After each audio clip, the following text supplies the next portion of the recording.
beginning of May, I decided to take a trip down to Malta because it was still pretty cold in the north of Italy where I live, and I wanted to get to Malta before the summer started. For this trip, I stayed in this northeast section between St. Paul's Bay and Valletta.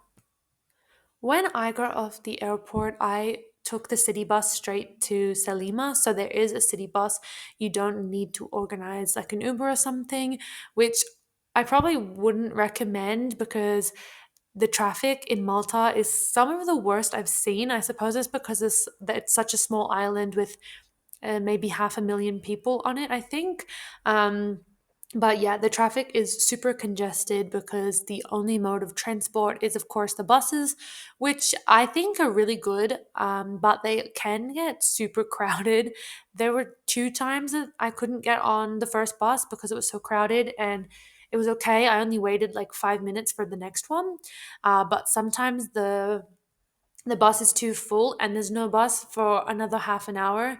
One time I remember getting on the bus and the bus driver was saying no more people can get on, and there were people like getting upset because they said they'd been waiting 2 hours and each bus they've been told is too full to get on. So that's just a bit of an insight into transport in Malta. But I would say Salima is a popular place for tourists to stay, because it has a lot of cafes and restaurants and is really close to Saint Julian's, which is like the most popular part for Malta's party scene, which is a huge attraction for the island. I noticed that most of the people that were there to party, at least in the region of like Valletta, Saint Julien, Selima. But then if you're coming for the beaches and the sea and jumping off the cliffs, the caves, you're either going to spend most of your time in the northeast around St. Paul's Bay, which is where I stayed with someone on couch surfing actually, or you might go to the southwest of the country, which is where the famous Blue Grotto is. As a lot of us probably know, Malta is famous as being an ex British colony, so they drive on the same side as the Brits, so the driver is on the right hand side of the car. And the English proficiency is, of course, very high, which I hear is kind of a bit of a point of contention, especially for a lot of the old Maltese, because they're quite upset that the young generation seem to be kind of ditching the Maltese language.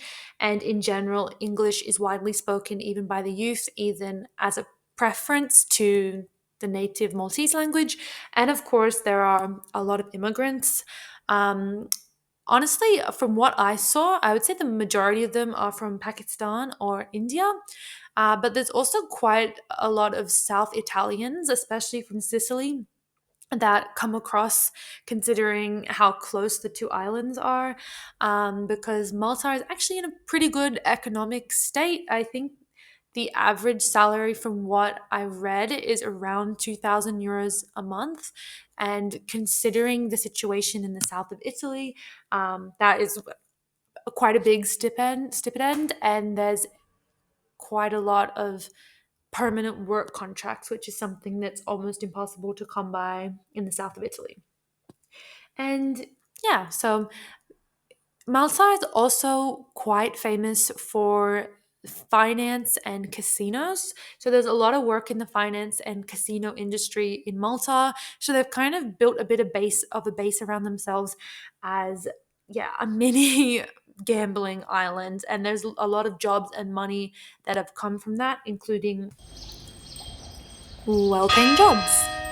So now we've made it to Medina, which is one of Europe's oldest cities. This is, of course, one of the tourist hotspots in Malta, but I totally recommend seeing it. It's pretty much in the center of the country, and you can take the public bus there really easily. So you don't need a tour bus or anything like this. I would totally recommend just taking the public bus. And also, I would recommend not going in summer. I wouldn't recommend going in summer to Malta in general. Even when I was here in the start of May, it was still almost reaching 30 degrees every day. I think in July and August, my friend who I stayed with was telling me that it's pretty much 40 plus degrees every day. And Medina is hot because, there's no trees. It's on the top of a hill, so it's very exposed. So yeah, it gets pretty hot. Bring a hat, bring a water bottle, and don't go in summer are my top tips. But yeah, Medina, of course, has prehistoric settlement because it is one of Europe's oldest cities.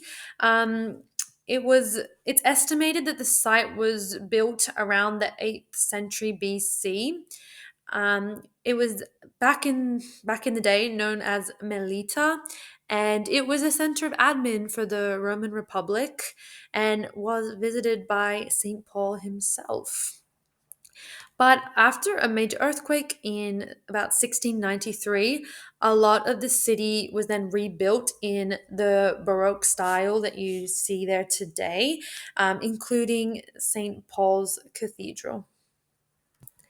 Malta is well known as being under British rule for a long part of history. In fact, it was under British rule from 1814 to 1964.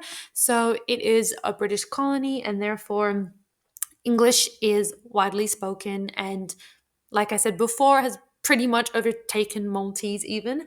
And therefore, people drive with the driver on the right, like in England. So it is, yeah, interesting when you go there and you got to readjust to driving on the other side of the road. But before the British, Malta was actually under French occupation starting in 1798 under Napoleon's rule.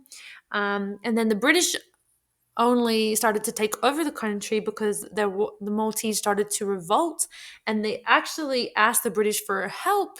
But of course, the British decided to just take over the island.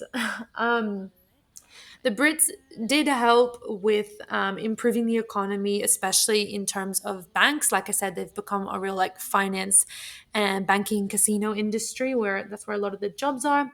But they also really enhanced the medical sector, which was also a huge part of Malta's economy because they actually became known as the nurse of the Mediterranean, because during the Crimean and World War One, a lot of wounded soldiers would stop there for medical treatment because it's kind of on the way from the east to the west.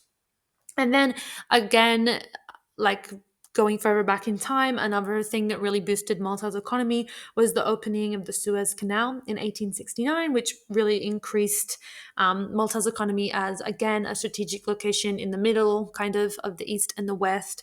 So for Mediterranean shipping, it was a perfect middle point. As you can see, we're now in Valletta, which is the most, I would say, important or biggest city. I'd say if you're looking for work, most of it is probably centered here for the young Maltese. But Valletta, I would say, yeah, it has probably the most trendy, hip vibe of any of the places I went on the island. Selima is a lot more like commercial or tourist oriented, whereas Valletta has the kind of bar, cafe, cute alleyway scene that Europe is kind of synonymous with as a whole. So that's more on Valletta. It gives more the vibe of like having an evening wine, watching the sunset, whereas Selima and Saint Julian's more has the vibe of like getting as smashed as you can and going to the nightclubs until 4 a.m. So that's kind of the difference there. That's how I would put it anyway. um, but that's not to say that Valletta isn't touristy. It's definitely touristy, and the streets are pretty packed for most of the day. But I would just say, yeah, the vibe is quite different to Selima. You can also catch the ferry between Valletta and Selima, which is super nice. I opted for the bus, but if I did it again, I would probably catch the ferry just because the bus, yeah, stops a lot and it gets really full, as I've probably mentioned like 2 or 3 times now. But yeah, that just shows you how much in my mind the buses being full was a thing in Malta. But yes, I would say Valletta was my favorite, except it wasn't actually great for beach access. So yeah, it was more my favorite in terms of like a city, but the beach access was, yeah, not the best. As for prices, I would say Malta is a bit of a midpoint. I wouldn't say it was cheap, but I wouldn't say it was expensive. Like it's definitely cheaper than somewhere like France. It's maybe a bit more expensive than somewhere like Spain. So honestly, I would say the prices were similar to what I pay here in the north of Italy where I live. I would say they're quite comparable. Um, but yeah, so nothing too crazy, but definitely not like a super cheap destination, especially in the areas like Selima. All the cafes and restaurants there are like considerably expensive. But then, of course, if you're in the middle of the country, you can expect to pay like maybe €5 less for a meal, for example. Um, if I'm being totally honest, I don't really understand what Maltese food is still after going there. I think their food is quite stew based. Like I know there's a rabbit stew that I saw a lot as like a Maltese dish, but in general, I didn't really get the gist of what Maltese food was because, like I said, there's so many immigrants that there's so many different cuisines. Like there's a restaurant from pretty much every cuisine in the world you can think of.